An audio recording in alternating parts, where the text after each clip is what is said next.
I'm driving to Sunshine, which is about 12 kilometres west of Melbourne's CBD.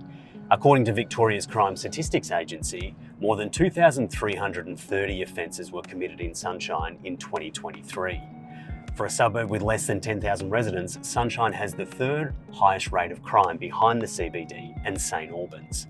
Sunshine's history is marred with crime, violence and drug problems, and the media love to stick the boot in whenever there's an issue. But does the past represent the future? I want to discover if this suburb should still be referred to as Scumshine, or if the outlook is more optimistic.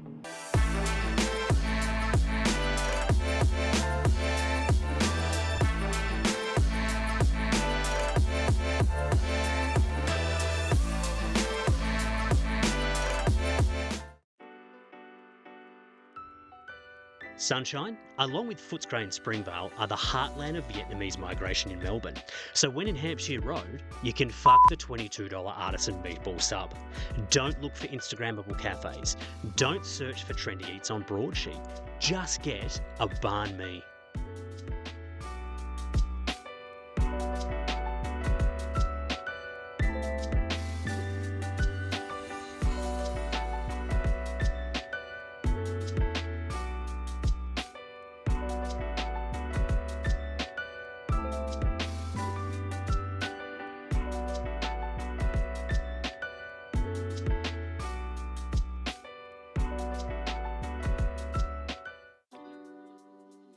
In our hyper-politicised world, it's great to see things still working in harmony.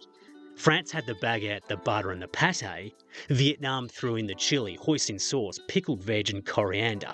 And amongst all of that goodness is an entire pig. Not bad for $7, complemented of course with a diabetes-inducing Vietnamese iced coffee. This is the real breakfast of champions. And this back alley car park is the quintessential Southeast Asian food experience. The kicked over milk crate seats, the grit and the grime, the working hard for the money vibe. This really could be Ho Chi Minh City's District 3, home of the original banh mi. Meet Chris O'Reilly, a teacher, twin brother of a local government councillor, moderator of a Sunshine-focused Facebook community group, and an all-round nice guy. Chris, you're born and bred Sunshinian, if that's a word. Yeah. We'll go with it anyway. What is it that you love about this area? Because you've been here for 22 years. I think it's people. There's a real sense of community in Sunshine, and no matter where you go in Sunshine, there's always that community spirit. Whenever it's the hard times, good times, the people stick together. Can you give me an example of that community spirit, where you've seen it play out? So recently there was a fire in the local area, and on a local community group that I managed, there was all these messages of support for the businesses that were affected, just saying, if there's anything we can do to help, we're here. You've been with us for so long and you're such an important part of the community. Knowing that people see these establishments as part of their family, part of their community, it was really touching to see that people felt so closely. These businesses are known by first name basis. Let's talk about that community that you've built online. So that's 3020 Exchange, which is obviously 3020 is the postcode for Sunshine. Exchange, yeah. 9,000 members, that's very, very impressive. Why did you and your twin brother decide that you needed to start that group? What opportunity did you see?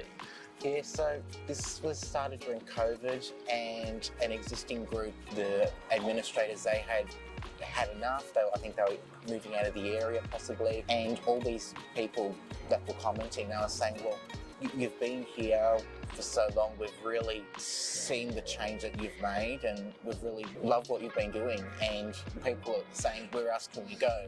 And then my brother was speaking and I said, well, Thomas, we can actually continue this on. We actually posted a message there and said, we're going to continue a group similar like this, and feel free to keep on posting. Stay or go. And most of them have stayed, I'd imagine. Finally, I found some aggressive, scary beasts that dominate these mean streets. I'm intimidated and a little weirded out. Inspired by the topiary at Royal Palace in Bangkok, Ik-Chu has spent 2 decades growing his garden into a suburban wonderland. Dinosaurs, an elephant, wild cats, even mannequins. This place has more attractions than Luna Park. Ick is a local celebrity and he loves showing off what he's created, including his final resting place. At the back here, I have a little door. Can open and shut and can lock. Yeah, right. We use one day. Yeah, what do you got in there? Can you guess? What's in there? Yeah. In the future. Money? No. Diamonds? The ashes. The what? Ashes. After we die. Oh, The right. ashes. Okay. Well, let's hope you don't die anytime soon. Ah! With a padlock and a chain. It's like Tiger Temple. Asian restaurants and grocery stores dominate the main drag, but be brave and venture down some side streets. Beyond laneways where drug deals probably used to happen is a culinary smorgasbord. Freshly roasted coffee paired with popcorn? Yeah, I'm up for trying Ethiopian. Sour, springy bread called injera with spicy succulent meat piled on top. No forks on this table, it's a more authentic style of eating.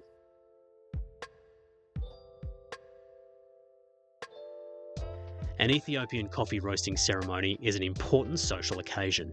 It signifies respect and leads to meaningful conversations about politics and community issues.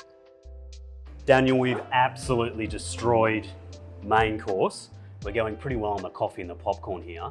Just talk to me about how and why popcorn goes with coffee. Popcorn is little snacks. When normally morning time we have coffee, all Ethiopians before they go to work have cup of coffee before they go. They have something snacks and then they drink coffee, because also the coffee you taste it now. When you have one popcorn and then have coffee, the coffees will be taste different. Yep. You will taste good. You're a business owner here. Yeah. You have been for a number of years now. There's stories of attacks and whatever else has happened down at the train station, which is about 200 metres away from here. Is that the Sunshine that you know? No, the Sunshine really is not like that the way the media is said. But the Sunshine is very peaceful. I don't have any problem here. Almost I've been since 2011 I opened this business. It's not the way they said. Explain to me, what is your Sunshine? Sunshine is, I feel like my home. Very great place. It's very nice and very close for public transport, multicultural. You see different people and different background, different restaurant. It's very close to city, 12K from CBD, in airport, 13K. You got everything shop, anything you need, you have here. This one is like city, like CBD. It's very great and very Sounds like nice place, Sunshine yeah. is the centre of the universe. That's correct, yeah. You said. By now, I know I've convinced you to pack up your possessions and call Man with a Van and relocate to Sunshine. But when you arrive, where do you live? And how much do you pay for it? There's only one man that can help. The expensive car? The pinstripe suit? The let's make a deal smile? You and I both know what this guy does. Peter Kay is a real estate agent and he's showing me through a property in the area. All right, Luke, welcome to a bit of sunshine. Beautiful. Take me through it, my friend. So this property here, it was an original 1940s clinker brick home, so something that you find consistent in these streets up around our Matthews Hill pocket, which is the name of the area we're in, the sub-name. Something like this, it's not one of a kind. It's a bit unusual for it to have come on the market, and the folks are just sort of settling in. It's might be traditional out the front, but it's certainly not on the inside. What's going on here? There's a fair few renos have gone on. It looks lovely. Yeah. What are the sort of changes that have happened inside this house? There is a big focus to keep the street aesthetic in line with the history of the area. There are heritage overlays in this pocket because they are significant to the story of Melbourne and Sunshine. So the modern comforts are here. This was on the market and sold for 1.8 million. Now that's Correct. well and truly above the stock standard price here in Sunshine, which is about 810,000 for a median. This is the upper echelon and it's beautiful. Does it represent most of the properties that are in Sunshine? It's In terms of the sale, it is towards the top of the market for Sunshine. Isn't it the highest one? It is. And you sold it, didn't you? I did. That's why you can afford that suit. It's hide for the documentary today. It's definitely not one of a kind in the area. There's a lot of families over the years, over the last 10, 20 years, which have spent, their funds to create these family homes. But the thing is, they just don't typically come up that often.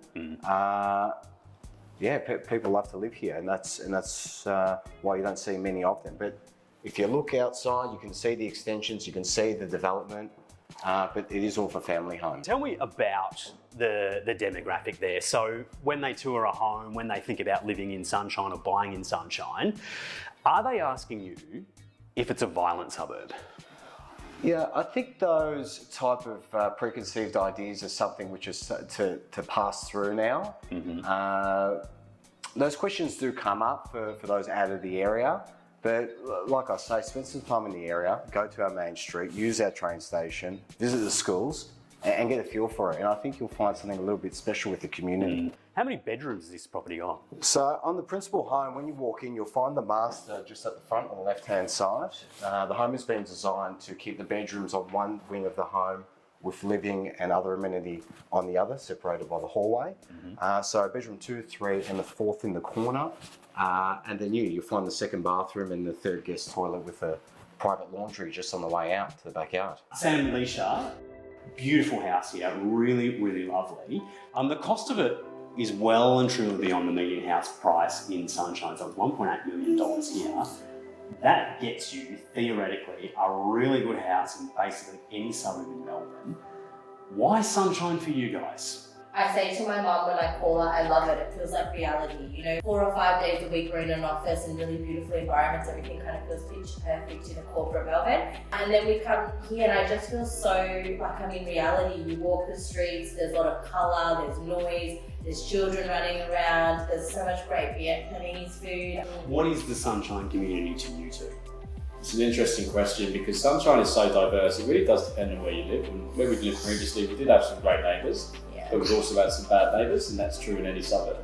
But this particular community is so passionate about Sunshine. We've had neighbours here that lived here at least 30 years. Yeah, and they're very protective of the good parts of Sunshine. It's in a fantastic strategic location to attract again people that wouldn't normally consider Sunshine and know that will change. Just look at what happened in Footscray in the last 10 years.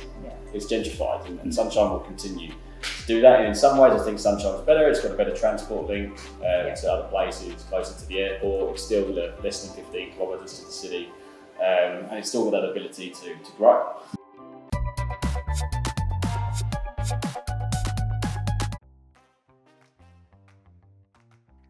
Where the hell are all these Sunshine criminals? They're not even in the pub. In fact, it's the opposite. It didn't take long for a bunch of lovable rogues to welcome me to their drinking table. I felt honoured. I also felt someone massaging my limbs. I don't know the guy's name. Nobody else at the table did either. But he's notorious for offering free massages, even if you don't want one. This really was a happy ending for me. So, should Sunshine be avoided? Well, that's up to you. If you like shopping with wags and influencers in plush homeware stores, then probably yes, because you're not going to find that here. But if you don't need an $80 candle and you prefer life a little more down to earth, then I reckon it's got something for you. Having walked the streets, my experience is Sunshine is a community of humble people who love where they live and work and take pride in what they've built for themselves. Sure, there's some issues, we've all got them, but this place is definitely emerging, and the tagline of Scumshine is incorrect and outdated.